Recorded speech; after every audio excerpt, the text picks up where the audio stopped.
Il y a eu la moitié moins d'espaces qui ont été livrés en ce trimestre, en fait, pratiquement l'autre trimestre d'avant. Puis ça, c'est majeur, là, c'est vraiment la moitié moins d'espace qui a été livré.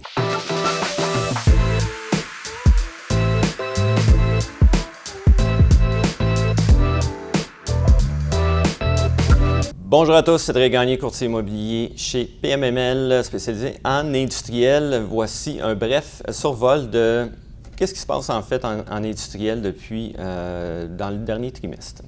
Donc, on voit un gros changement présentement là, dans le domaine.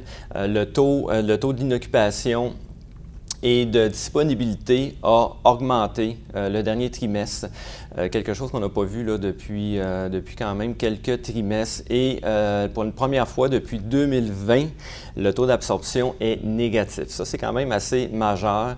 On voit un loyer moyen qui a cru d'environ 1 qui est très minime depuis le dernier trimestre. On se situe là, autour de 16,60 au niveau du loyer moyen.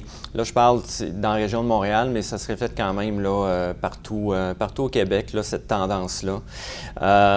Donc, on voit que c'est encore un marché qui est plus favorable aux vendeurs, mais on voit une certaine là, stabilisation qui s'opère sur le marché. Donc, un rapport de force qui croît à être un petit peu plus équilibré, si je pourrais dire, par rapport aux vendeurs et aux acheteurs. Au niveau de la mise en chantier, en fait, et de la livraison d'espaces industriels spéculatifs qu'on appelle, là, qui a été construit, puis avec pas qui a été construit pour pas une compagnie en particulier, en fin de compte, c'est ça qu'on appelle spéculatif. Il y a eu la moitié moins d'espaces qui ont été livrés en ce trimestre, en fait, pratiquement l'autre trimestre d'avant. Puis ça, c'est majeur, là, c'est vraiment la moitié moins d'espace qui a été livré.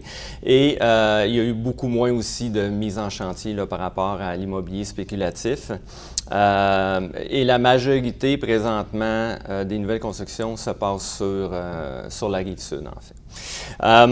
Donc, gros changement. On voit que le marché est en train de glisser vers, comme je disais, vers une stabilisation, qui n'est pas nécessairement une mauvaise chose.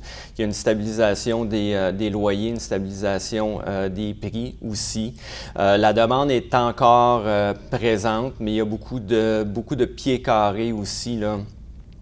J'ai hâte de voir là, prochainement qui va arriver là, sur le marché. Au niveau des grosses transactions qui s'est opérées dernièrement, on a Nexus REIT, qui a quand même un gros Nexus REIT, là, plusieurs millions de pieds carrés, un gros joueur dans le domaine qui a acheté 191 000 pieds carrés d'espace industriel neuf à Laval, sur la rue Gaumont. Donc, ça a été une des transactions majeures. Puis Immostar aussi, dans la région de Québec, Immostar a dépensé 40 millions pour construire un immeuble pour PepsiCo. Un immeuble de 122 000 pieds carrés avec une hauteur libre de 28 pieds et 34 portes de garage pour 122 000 pieds carrés. C'est quand même assez impressionnant. Donc, en résumé, l'industriel est quand même très actif encore et va demeurer très actif malgré les petites stabilisations qu'on voit sur le marché présentement. Donc, c'est encore une très bonne source d'investissement. Il y a encore beaucoup de gens qui recherchent.